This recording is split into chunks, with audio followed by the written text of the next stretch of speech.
잘났는데 남은 잘났고, 나는 공부 못하는데 남은 공부 잘하고, 나는 능력이 없는데 남은 능력이 있고, 등등 이런 많은 비교의 이유들로 인해서 상처를 받곤 합니다.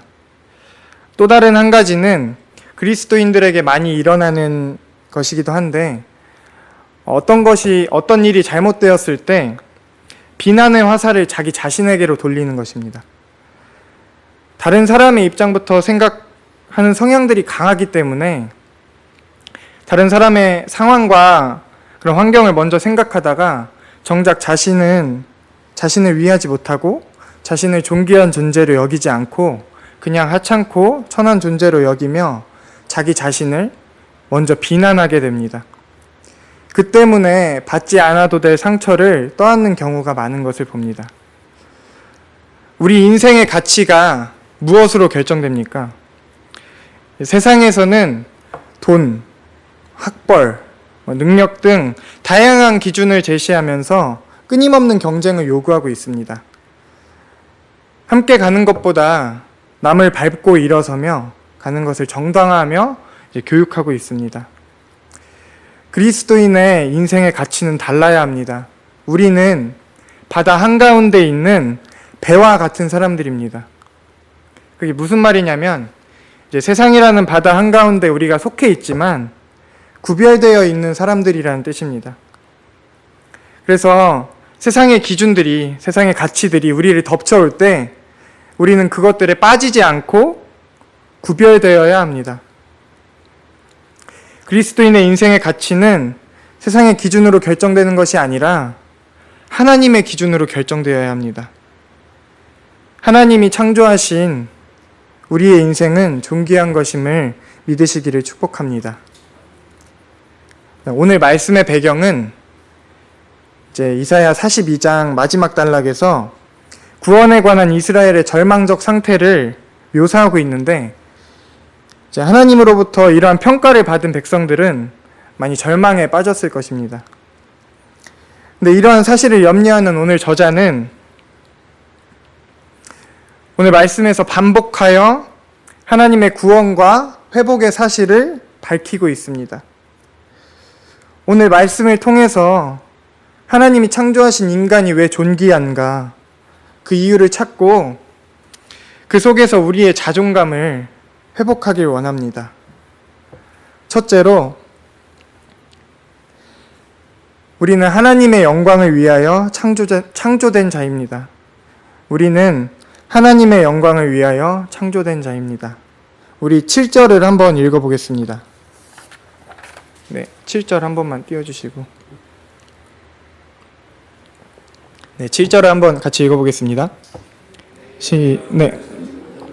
곧 내가 내 영광을 위하여 창조한 자를 오게 하라. 그를 내가 지었고 그를 내가 만들었느니라. 만들어지는 것들에는 다 목적이 있습니다.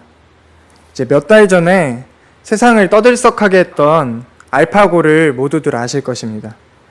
최근 기사를 보니까 현재 바둑 랭킹 세계 1위가 알파고가 되었습니다. 알파고가 만들어진 목적은 무엇입니까? 제가 조금 검색을 해보니까 인공지능이 뛰어넘을 수 없는 그 인간의 한계를 이겨보기 위해서 만들어진 것입니다. 그리고 알파고는 결국 그 목적을 달성했고 바둑 랭킹 세계 1위에 등극해 있습니다. 또 한 가지 예로 로봇 청소기가 있습니다. TV의 광고나 주변에서 볼 수 있는 그 로봇 청소기를 만든 목적은 무엇입니까? 인간의 편의를 위한 것입니다. 하나님께서 인간을 창조하신 7가지 목적이 있습니다. 첫째로, 하나님의 영광을 나타내기 위해서 우리 인간을 창조하셨습니다. 또 두 번째로, 하나님을 찬송토록 하기 위해서 우리 인간을 창조하셨습니다. 세 번째로, 그리스도를 위해 인간을 창조하셨고, 네 번째로, 주의 뜻대로 쓰시려고 인간을 창조하셨습니다. 다섯 번째로, 모든 피조물을 정복하고 다스리게 하시려고, 여섯 번째로, 그 인생을 즐거워하게 하시려고, 마지막으로 예수 안에서 선한 일을 하게 하기 위해 우리 인간을 창조하셨습니다. 7절을 다시 보면 이스라엘이 비록 하나님으로부터 떠난 백성이었지만 그럼에도 불구하고 그들을 고국 땅에 다시 모으시는 이유를 이제 두 가지로 서술하고 있습니다. 첫째는 그들이 하나님 이름으로 일컬어지기 때문입니다. 그들은 하나님과의 언약 관계로 인해 다른 나라와 구별되며 또한 그들은 여호와를 경배하는 자들로 이방 민족에게 하나님을 대변하는 민족이었기 때문입니다. 두 번째는 하나님께 영광을 돌리기 위해 창조되었기 때문입니다. 에베소서 1장 5절로 6절을 보면 그 기쁘신 뜻대로 우리를 예정하사 예수 그리스도로 말미암아 자기의 아들들이 되게 하셨으니 이는 그가 사랑하시는 자 안에서 우리에게 거저 주시는 바 그의 은혜의 영광을 찬송하게 하려는 것이라 라고 말씀하고 있습니다. 창조주 되신 하나님께 피조물 된 우리가 영광을 돌려야 하는 것이 어떻게 생각하면 잘 이해가 되지 않을 수 있습니다. 근데 우리가 간과하는 사실 한 가지가 있습니다.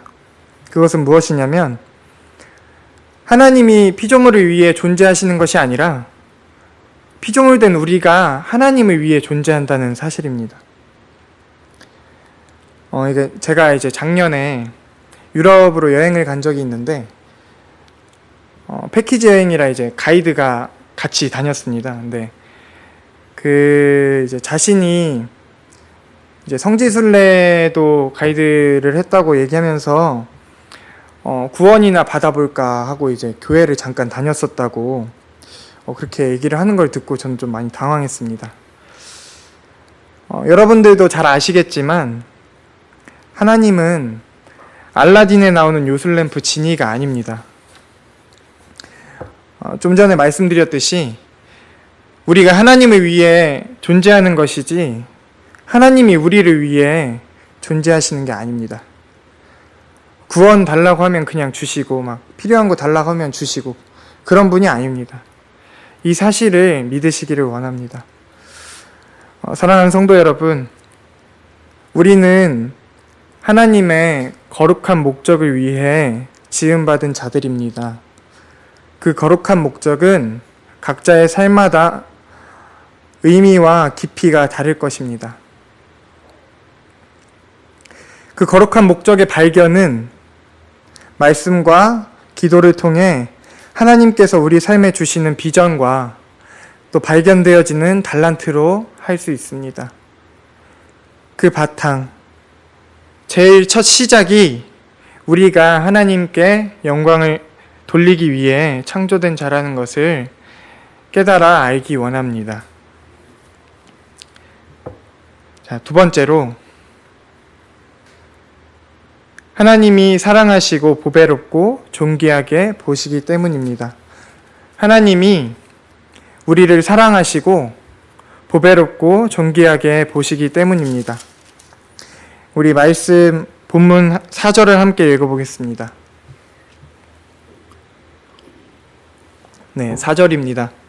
시작.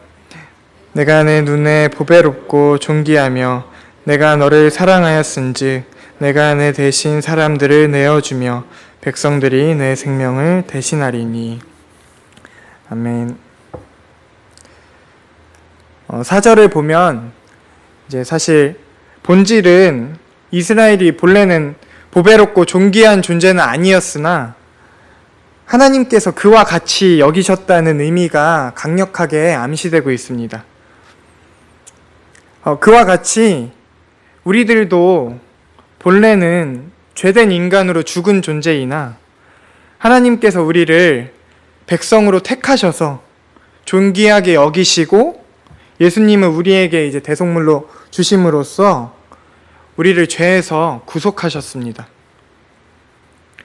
우리가 오전에 목사님이 말씀하셨듯이 우리가 누구보다 특별히 의로워서도 아니고 특별히 잘나서도 아니고 오직 하나님의 주권적인 사랑으로 우리를 보배롭고 존귀하게 여겨주시는 것입니다. 그런데 이제 우리가 그리스도인으로 살아가면서 자존감이 낮아지는 때가 많이 있습니다. 그때는 내가 고난을 당하고 있다고 느끼는 때입니다. 세상에서 내가 계획한 일들이 무너질 때, 또 생각지도 못한 사고가 일어났을 때, 내 몸이 아프거나 가족이 아플 때, 또 경제적으로 많이 어려워졌을 때, 직장에서 인정을 받지 못할 때 등등 하나님이 내 곁에 계시지 않는다고 느껴지면서 여러 가지 상황들이 우리에게 고난으로 찾아옵니다. 고난의 이유는 하나님의 징계와 시험인데, 삶을 살아가다 보면 징계도 많이 받지만 시험도 많이 당할 수 있습니다. 그 어려운 고난의 시간 가운데 우리가 생각해야 할 것이 한 가지 있습니다. 로마서 8장 18절에 보면 생각하건대 현재의 고난은 장차 우리에게 나타날 영광과 비교할 수 없도다 라고 말씀하고 있습니다. 고난을 지나가는 시간 가운데 정말 중요하게 믿어야 하는 사실이 한 가지 있습니다. 그것은 하나님께서 우리를 보배롭고 존귀하게 여기신다는 사실입니다. 이제 한 가지 예로 누군가를 만나서 이제 사랑에 빠지고 또 연애를 시작하게 되었을 때, 이제 처음 만났을 때 그 사람이 이제 어떤 모습을 갖고 있던지, 그냥 마냥 좋고 사랑스럽고 또 감싸주고 싶습니다. 저만 그런 거 아니죠? 네. 그래서 이제 상대방이 힘들면 상대방 대신 내가 더 힘들어가지고 그 사람을 편하게 해주고 싶고, 또 상대방이 아프면 내가 대신 아파서 그 사람을 낫게 해주고 싶은 마음이 생길 것입니다. 이제 혹시나 이제 결혼하신 지 오래되셔가지고 제 비유가 잘 와닿지 않는 분들은 자녀의 경우를 생각하시면 좋을 것 같습니다. 자녀가 아프면 내가 대신 아프고 싶고, 또 자녀가 힘들면 내가 대신 힘들고 싶은 것이 부모님의 마음일 것입니다. 이와 마찬가지로 우리의 삶에 자존감이 낮아지는 시간이 있을 때 하나님은 이처럼 우리를 사랑하셔서 우리를 위로하고 싶어 하시고, 우리를 지켜주고 싶어 하시고, 그 어려움 가운데서 우리를 꺼내주고 싶어 하는 사실을 믿으시기를 원합니다.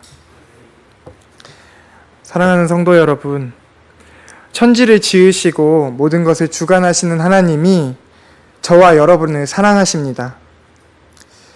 이 사실이 머리로만 알고 그냥 지나가는 것이 아니라 우리의 가슴에, 우리의 삶에 강력히 경험되어져서 하나님의 자녀로서 살아가면서 때로는 기쁨을 누리고, 또 때로는 고통을 당하는 그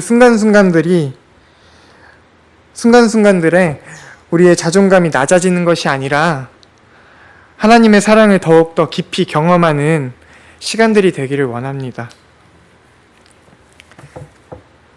마지막으로 우리는 하나님의 소유이기 때문입니다. 우리는 하나님의 소유이기 때문입니다. 우리 43장 1절을 함께 읽어보겠습니다. 본문 1절을 함께 읽어보겠습니다. 네, 같이 읽겠습니다. 시작! 야곱아, 너를 창조하신 여호와께서 지금 말씀하시느니라. 이스라엘아, 너를 지으신 이가 말씀하시느니라. 너는 두려워하지 말라. 내가 너를 구속하였고 내가 너를 지명하여 불렀나니 너는 내 것이라. 아멘. 1절을 보면 어떤 의미로 생각되십니까? 1절을 보면 이스라엘 백성을 하나님께서 하나님의 소유로 삼으셨다는 말씀을 하고 있습니다. 우리 삶에 적용해 본다면 앞에서 말씀드린 대로 하나님께서 주권적인 은혜와 사랑으로 우리를 구원해 주신 것인데, 우리가 잘나서 잘해서 우리가 뛰어나서가 아니라 하나님께서 무조건적으로 우리를 사랑하시는 것입니다. 그래서 우리는 결코 교만해서는 안 됩니다. 항상 겸손하며 감사하는 생활을 해야 합니다. 베드로전서 2장 9절을 함께 찾아서 읽어보겠습니다. 베드로전서 2장 9절을 함께 찾아서 읽어보겠습니다.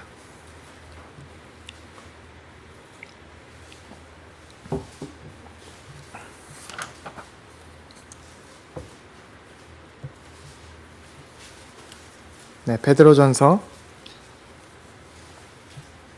2장 9절입니다. 베드로전서는 베드로후서 앞에 있습니다. 네, 무작한 말이고요. 네, 함께 찾으셨으면 함께 읽어보겠습니다. 난 택하신 족속이여 왕같은 제사장들이여 거룩한 나라여 그의 소유가 된 백성이니 이는 너를 어두운 곳에서 불러내어 그의 비양 밑에 들어가게 하신 이 아름다운 덕을 선포하게 하려 하심이라. 아멘. 우리는 하나님의 소유입니다. 오늘 본문 3절에 보면 나는 내 여호와 하나님이요 라고 말씀하고 계시고, 또 본문 5절에 보면 두려워하지 말라 내가 너와 함께하여 라고 말씀하고 계십니다. 우리가 살아가면서 소속감을 느끼고 그것을 자랑하는 때가 분명히 있으셨을 것입니다. 예를 들자면 나는 부천 상록수교회 다닌다, 이런 것들이 있겠고, 또 제 예를 들자면 저는 공군에 갔다 왔는데 물론 군대에 대한 좋은 기억은 없지만 그래도 이제 공군에서 휴가를 나올 때면은 이제 공군만 입는 복장이 있습니다. 그래서 제가 입은 옷 같은 이 색깔의 바지를 입고 구두를 신고 또 파란색 상의를 입고 나옵니다. 그래서 이제 그 훈련소에서 휴가 갈 때 휴게소 한번 이렇게 들렸다 가면은 파란 메뚜기 떼가 이렇게 지나간다고 그런 말들을 하곤 했습니다. 근데 이제 제가 휴가 때마다 이제 지하철을 타면 많은 군인들을 마주쳤는데 제가 그 옷을 입음으로 인해서 공군이라는 것에 소속감을 많이 느꼈던 것 같습니다. 이제 군대뿐만 아니라 출신 지역이나 학교, 직장 등 다양한 곳에 소속감을 느끼시고 그것을 자랑하시는 때가 분명히 있으실 것입니다. 이제 그게 잘못됐다고 얘기하려는 게 아니라 세상의 기준으로 우리가 많은 것들을 자랑했다면 이제 오늘 우리는 그리스도인의 기준으로 한 가지 더 말해야 할 것이 있습니다. 그것은 바로 하나님께 소유된 그의 백성이라는 사실입니다. 본문 2절을 보면 언제나 위험에서 보호하시고 도와주시는 그런 말씀을 볼 수 있습니다. 우리는 어떤 물건을 샀을 때 그 물건을 굉장히 아끼고 보호합니다.